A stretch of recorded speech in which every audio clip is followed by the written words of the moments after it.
Top of the morning to you. Welcome to the Valentine edition of the Morning News.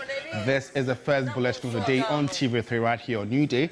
This bulletin is coming to you live from the news hub here at Adesawe Kanda. We're live on DSTV channel 279 and on Facebook as TV3 Ghana. My name is Josh Quinn. Top of the stories is Ghana Health Service races against time to avert an imminent health crisis as it rolls out a massive cholera vaccination drive targeting some 300,000 on Friday. Interior Minister sets up committee to review recruitment into Ghana security services following reports of suspicious recruitment practices. Also coming up this morning, High Court in Accra discharges former GFA President Kwesi Nyantakyi over fraud and corruption allegations in the number 12 investigative expose by Anas Aremeya Anas. We have details of these stories and many more coming up in the next 20 minutes if you spend your time with me. You can also engage us, get interactive with us, go to Facebook, TV3 Ghana. We are live. And now to our very first story. About 300,000 persons from age 1 and above have been earmarked by the Ghana Health Service for a cholera vaccination exercise within the Greater Accra region from today, Friday, the 14th of February, to Monday, the 17th of February. The exercise, which will take place in 3 sub-metros of the region, Ablekuma South, Okankwe South, and Ashie Duketeku, seeks to complement efforts to control and contain the cholera outbreak in the country. Since the outbreak of cholera in Ghana, more than 6,000 suspected cases have been recorded, with over 500 confirmed. Out of the figure of confirmed cases, the Greater Accra has recorded the highest number with over 200 of the cases. The Efutu and Agona West districts in the central region remain the disease hotspots. The Greater Accra region is the latest to hold the exercise, following a successful campaign in both the western and central regions. Program manager for the expanded program on immunization, Dr. Kwame Amponsa-Chianu, noted the efficacy of the vaccine and its relevance to the control measures against the disease. If you look at what has happened in, say, Kaswa, the Ewutu Senya East Municipal, and Takoradi, Western region in particular, you can tell that the vaccines really work. Because you remember we had issues when we had a lot of cases in Assam, that's Ewutu Senya. We tried to do the vaccination. We were successful. And within 1 week of starting the vaccination, we saw a quantum dip in the cases. And so we know the vaccines work. Completely not get any infection of cholera, but you will still get people who may. But when you have a lot of people, you know, in epidemiology, I mean, in epidemics, we have a lot of people protected. The rest who are unprotected are even protected. First of all, we have about 500 confirmed cases nationally, and this is historical data, right from the time we started in August. I would say Greater Accra is contributing about 200.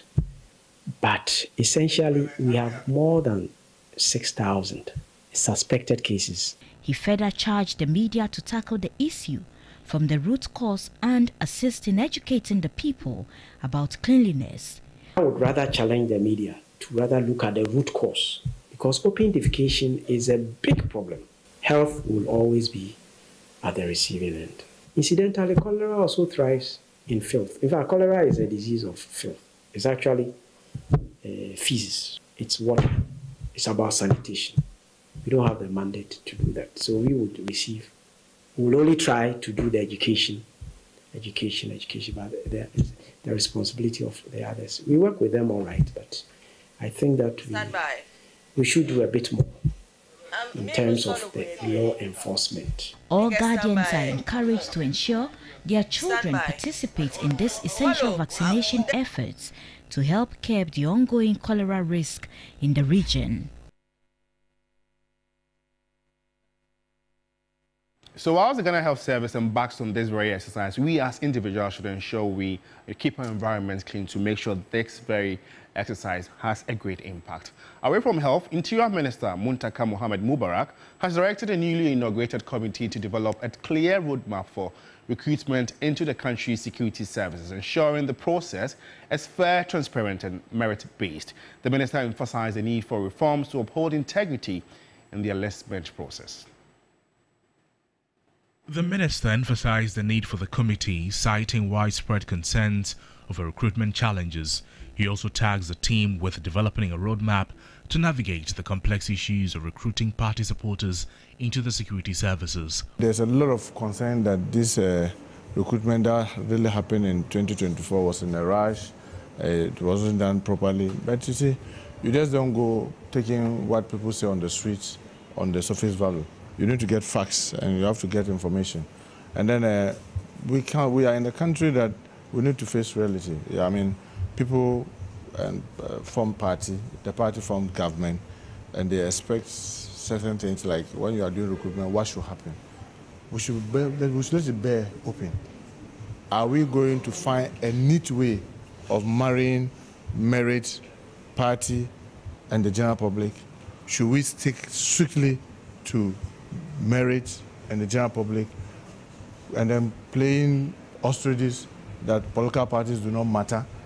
What do we do? He expressed utmost confidence in the committee's ability to address all challenges and concerns surrounding the recruitment process. In setting up this committee, you see that I came in with experts.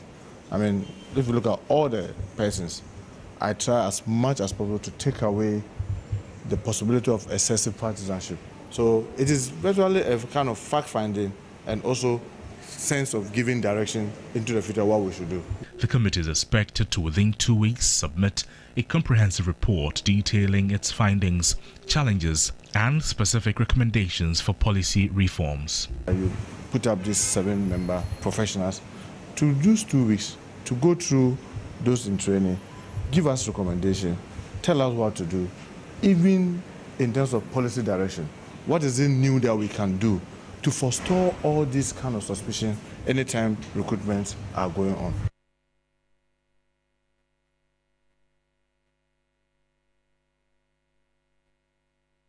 Muntaka Mubarak is the Minister for Interior on the new committee set up to look into the recruitment of persons into the security services. And now, Acting Director of the National Service Authority, Felix Jemfi, has called on the auditing firms to help review the current system in use by the authority following the discovery of over 80,000 ghost names on the payroll. He described the scandal as a failure by the outgone leadership who sidestepped the system to have their way. On Wednesday, February 12th, President John Mahama directed the National Investigations Bureau to launch an immediate investigation into the operations of the National Service Authority following the discovery of up to 81,885 suspected ghost names on the payroll under the previous government. Acting Director General of the National Service Authority, Felix Jemfi, expressed disappointment in the outgone leadership of the authority and noted that his outfit will help bring the persons culpable to book. Not to the extent that you allowed 10,000, 20,000, 50,000 ghost names in the system. That is immoral. That is criminal. And we will give everything, we will do everything for those who perpetrated this fraud to be brought to the book. The Director General didn't go to the schools to input the names, illegal names in the system by himself. Some people did it. The Director General didn't get fictitious Ghana cards, or he certainly didn't take pictures of all the tens of thousands of people. He had collaborators. But the least I can say that you can be very sure that is the last time that we're seeing this. Reacting to calls for the present system to be changed, the Director General opposed such assertions.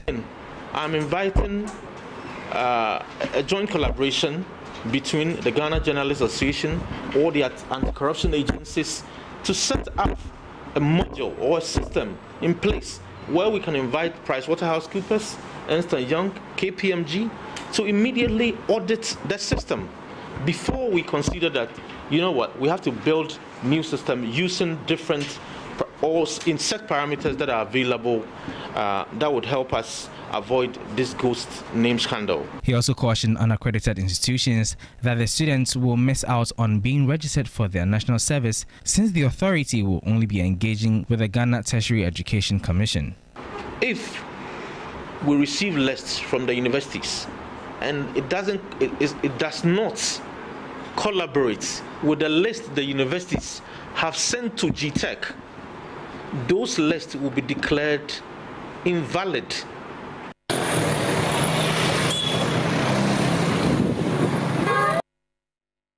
In more news this morning, Minister for Labour, Jobs and Employment, Dr. Rashid Pelpo, has given the strongest indication that the 24-hour economic policy of the government will become operationalized this year.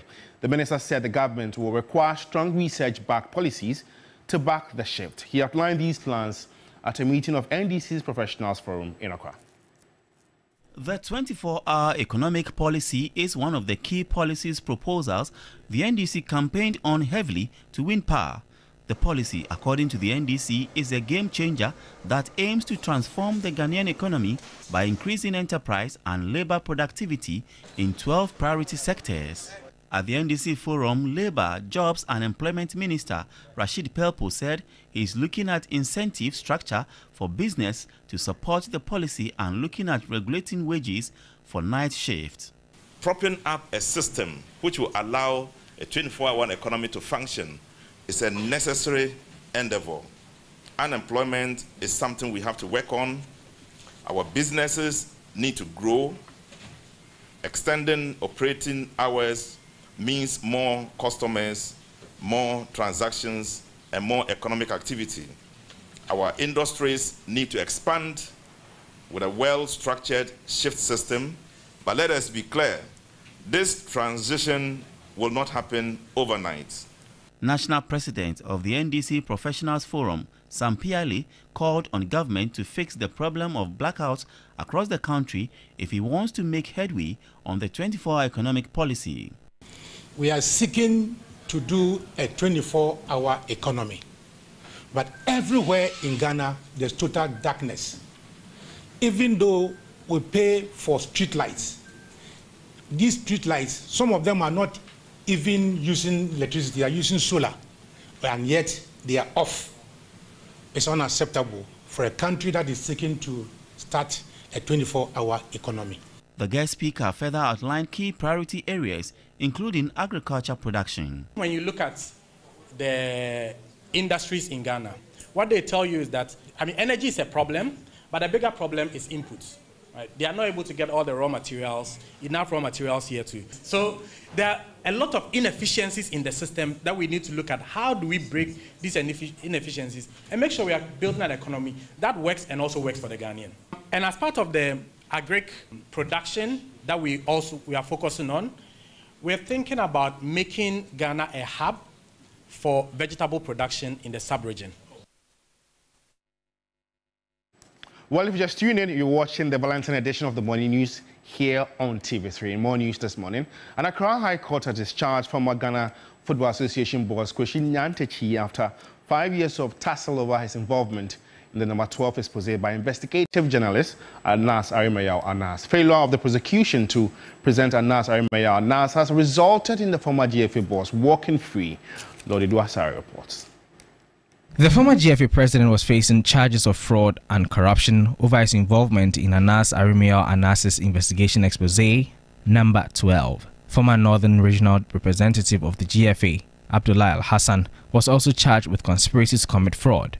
They both pleaded not guilty and were on a 1 million cedi bail with 3 sureties. The prosecution had since 2021 been struggling to produce investigative journalist Anas Arimayao Anas to testify in court, whereas the defense lawyers wanted Anas to testify without his niche appearance. Eventually, the High Court ruled that the investigative journalist testify after unmasking before the former GFA president in chambers. But on January 30, 2025, a 3-member panel of the Court of Appeal quashed the ruling of the High Court judge and ordered that Anas remove his mask and testify in open court should he decide to testify as a witness. When the case was called on Thursday, February 13, Anas Arimayao Anas was absent. causing prosecution to pray for another adjournment in order to put the house in order following the ruling of the Court of Appeal. But lawyers of Nyantichi argue that the case had been delayed for far too long due to the prosecution's inability to produce the key witness. They therefore pray the court to strike out the charges against their clients. Presiding Judge Marie-Louise Simmons, after listening to the parties, agreed with the defense lawyers, noting that although the prosecution had listed 5 witnesses, it had failed to call on them. She therefore discharged Christine Nyantichi and Abdullah Al-Hassan, pending fresh charges are proffered against them and the case reopened. Lord Idwasari, TV3 News, Accra. And now from the court, let's head to Parliament because the minority has condemned the special prosecutor's description of former Finance Minister Ken Ofori-Atta as a fugitive. According to the caucus, the government is using the security to persecute past appointees in the erstwhile NPP administration, a dangerous path they intend to resist. Deputy Minority Leader Patricia PAG has demanded that government ceases further harassment of former appointees and uphold the rule of law. Yesterday, February 12, 2025, the OSP, subsequent to the raid, has also, without recourse to law and due process, announced at a press conference that he considers Mr. Ofori-Atta a suspect and a fugitive. This is shocking. When no charges have even been proffered against the former finance minister. Another matter that demands the attention of the public is the glaring bias and selective justice being exhibited by state security agencies in the administration of their duties. If the NIB is truly committed to upholding law and order, it must explain why the minority chief whip was swiftly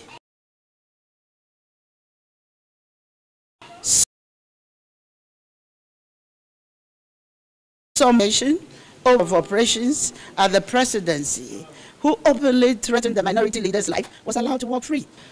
We will not remain silent while political persecution takes root in Ghana. We demand an immediate, transparent, and independent investigation into these politically motivated attacks and insist that those responsible be held accountable. Let's still stay in Parliament because Minority Leader Alexander Peyo-Markin has revealed that conversations with former Finance Minister Ken Ofori-Atta indicates that he is in low spirits after being labelled a fugitive of justice by the OSP. He, however, thanked the Majority Leader for his assurance that the human rights of suspects under investigation will be protected. Take a listen. He's making his name in the politics of our country. Is exemplary and must be commended. Leader, I want to assure you that our side, the little said about it, the better. And let me caution all of us. The 2024 elections, check the percentage turnout. In Central, we didn't go beyond 60%. In Volta, around the same figures. In Ashanti, Upper East, Upper West, Greater Accra, the mighty Greater Accra, where all the politics is done. Find out the percentage turnout. What it means is that a percentage of our population is getting fed up with the political class because of our conduct. Second, Ofori-Atta, as at this morning, I had an extensive engagement with him. He's traumatized by the labeling of this adjective described to his person, but he still knows that his God is with him. He's undergoing some medical procedure. In fact, I had an early morning engagement with the Chief of Staff who confirmed that indeed Mr. Ken Ofori-Atta wrote to him and he's in receipt of the letter. I will also engage the Office of the Special Prosecutor, engage constructively, assure him and his office that if there was any miscommunication, I, as a leader of my side, is assuring him that the man will make himself available. He left the country with permission. He would come, and if there is anything that has to be investigated, he will make himself available. My respected colleague, extend to His Excellency the President of the Republic the assurances of the minority that with this we will also accord him every courtesy due him as President of the Republic. And our Minister for Transport, Joseph Boakai Nikpe, has bemoaned the continuous destruction of railway tracks through encroachment and illegal mining activities in the Western region. During a working visit to the Ghana Railways Development Authority, he announced the reclamation of all encroached railway lands. Ghana is grappling to develop its railway sector.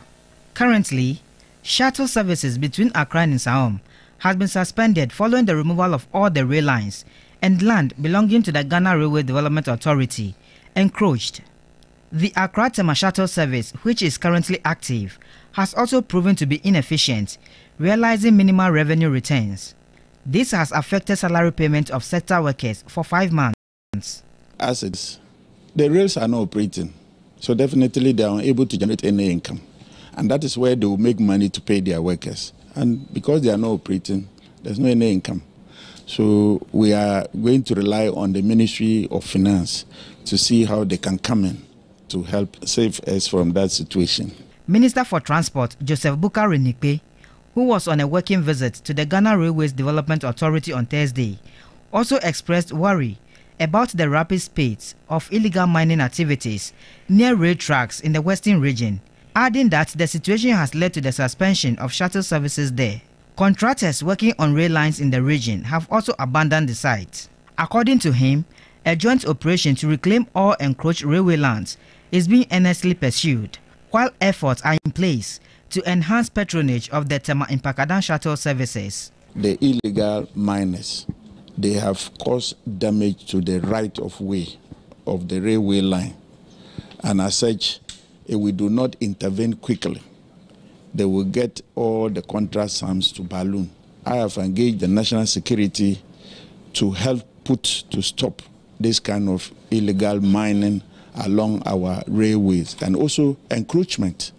He, however, maintains that the idea of developing and owning a sky train in the country is not an option for the current administration. Chief Executive Officer of the Ghana Railways Development Authority, Frederick Apo, hinted of interventions to revive the sector. We need to look at operationalization of Tema to Mpakadan. It is almost 99% complete.